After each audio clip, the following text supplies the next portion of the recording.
Praise the lord. హగ్గాయి 2వ అధ్యాయం 5వ వచనంలో, నా ఆత్మ మీ మధ్యన ఉన్నది గనుక భయపడకుడి.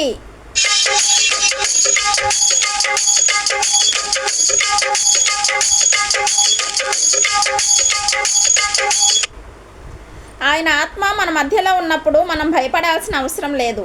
అంటే దైవాత్మ ఉన్నప్పుడు మన మధ్యలో భయం ఉండదు. పిరికితనం గల ఆత్మ వేరు, దేవుడు ధైర్యంగా ఇచ్చే ఆత్మ వేరు. నిర్గమాకాండం 13వ అధ్యాయం 21-22. దేవుని యొక్క ప్రజలను కాపాడడానికి, ఇజ్రాయేలును కాపాడడానికి దేవుడు వారి మధ్యలో ఆయన ఉన్నాడు. రాత్రివేళ అగ్నిస్తంభంలోనూ పగటివేళ మేఘస్తంభంలోనూ ఇజ్రాయేలును కాపాడుతూ వారు నడుస్తున్న మార్గం అంతటిలో, అరణ్య మార్గంలో వారిని కాపాడుతూ వచ్చాడు. యేసుక్రీస్తుని నమ్ముకున్న మనందరినీ ఐగుప్తు నుండి ఇజ్రాయేలుని విడిపించినట్టుగా పాపలోకం నుండి, శాపలోకం నుండి మనల్ని విడిపించి పరలోకం చేరేంత వరకు మన మధ్యలో ఆయన ఉండి నడిపిస్తాడు.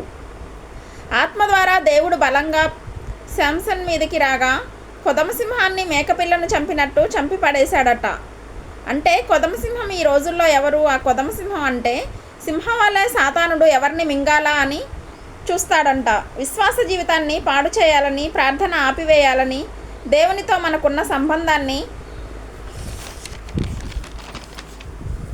తొలగించాలని అపవాది అయిన సాతాను ఎన్నో ప్రయత్నాలు చేస్తూ ఉంటాడు. దేవుని ఆత్మ మన మధ్యలో ఉంటే ఆ సాతానుని జయించగలము అన్నవారు దేవునికి స్తోత్రం చెప్దాం. హల్లెలూయా. యెహెజ్కేలు అనే ప్రవక్త గురించి మనం విన్నాం. 37వ అధ్యాయం 1వ వచనం నుండి 10వ వచనం వరకు. ఎండిపోయిన ఎముకలు లోయలోనికి వెళ్ళి దేవుడు ఎముకలు లోయలో ఆజ్ఞాపించమన్నాడు. జీవము గల ఆత్మ ఎముకల మీదకి రమ్మని ఆజ్ఞాపించమన్నాడు. జీవము గల దైవాత్మ రమ్మని ఆజ్ఞాపించగా దేవుని ఆత్మ రాగానే అది ఒక పెద్ద లోయ. ఆ లోయలో ఎముకలన్నీ ఒకదానికొకటి అతుక్కుపోవడం ప్రారంభించాయి. ఒక మనిషిగా నిలబడి తర్వాత ఒక ఆర్మీగా మారి ఒక పెద్ద సైన్యంగా దేవుడు చేశాడు. ఇవన్నీ కూడా దేవుని ఆత్మ రాబట్టి జరిగాయి. ఈ ఆత్మ మన మధ్యలో ఉంటే జీవము కలుగజేస్తుంది. మన మధ్యలో డ్రై బోన్స్ ఏంటి?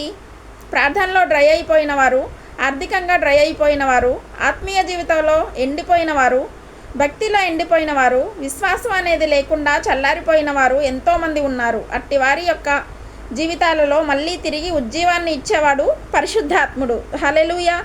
ఎండిన ఎముకలను తిరిగి మీ ఆత్మను మా మధ్యలో ఉంచారు. అందుకే స్తోత్రాలు చెల్లిస్తున్నాను. హల్లెలూయా. మీ ఆత్మను మా మధ్యలో ఉంచి బలమైన కార్యాలు, ఆశ్చర్య కార్యాలు, అద్భుత కార్యాలు జరిగించి మీ నామాన్ని ఘనపరచుకోండి. యేసు రక్తమే జయం. చిన్న కీర్తన పాడుకుందాం దైవజనమా. ఒక చరణం పాడదామా? నీ కృపా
ప్రార్థన చేసుకుందాం దైవజన్మ. యేసు రక్తమే జయం. యేసయ్య మహాపరిశుద్ధుడా, ప్రేమగల మా తండ్రి, మీకే స్తుతులు స్తోత్రాలు చెల్లించుకుంటున్నాం ప్రభా. యేసయ్య నీ ఘనమైన పాదాలకు వందనాలయ్యా.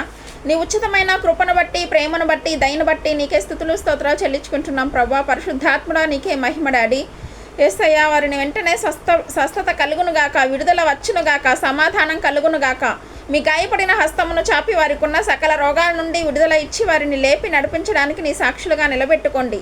ఈ ఉదయకాలం ప్రతి రోగి స్వస్థత నొందునుగాక. తండ్రి, ఈ దినం ఎవరైతే ప్రయాణమై వెళ్ళబోచున్నారో, అది రైలు మార్గమైన, ఆకాశ మార్గమైన, బస్సుల్లో, వాహనాల్లో, ఎక్కడ ప్రయాణం చేస్తున్నా, రోడ్డు మార్గంలో, ఏ వాహనంలో వారు ప్రయాణం చేస్తున్నా నీ ప్రజలకు కాపాడే దూతలను పంపండి. ఉదయమున బయలుదేరి సాయంకాలమున ఇంటికి వచ్చేంత వరకు నీ కాపుదల, కాపాడే దూతల యొక్క సహాయం నీ ప్రజలకు దయచేయమని అడుగుచున్నాము. నీ ప్రజల్లో ఉన్న ప్రతి అవసరం తీర్చగలిగిన మీ నామంలో ప్రార్థన చేస్తున్నాం. మీ రాజ్యం నీతిని వెతికేవారిగా చేసి రాజ్య విస్తరణలో బలమైన సాధనాలుగా వాడుకోమని, వీరిని వీరి కుటుంబాలను దీవించి వర్ధిల్ల చేయమని, క్రీస్తు యొక్క కృపా సమాధానాలు అనుగ్రహించమని యేసుక్రీస్తు యొక్క పరిశుద్ధ నామంలో అడిగి వేడుకుంటున్నాం మా పరలోకపు తండ్రి.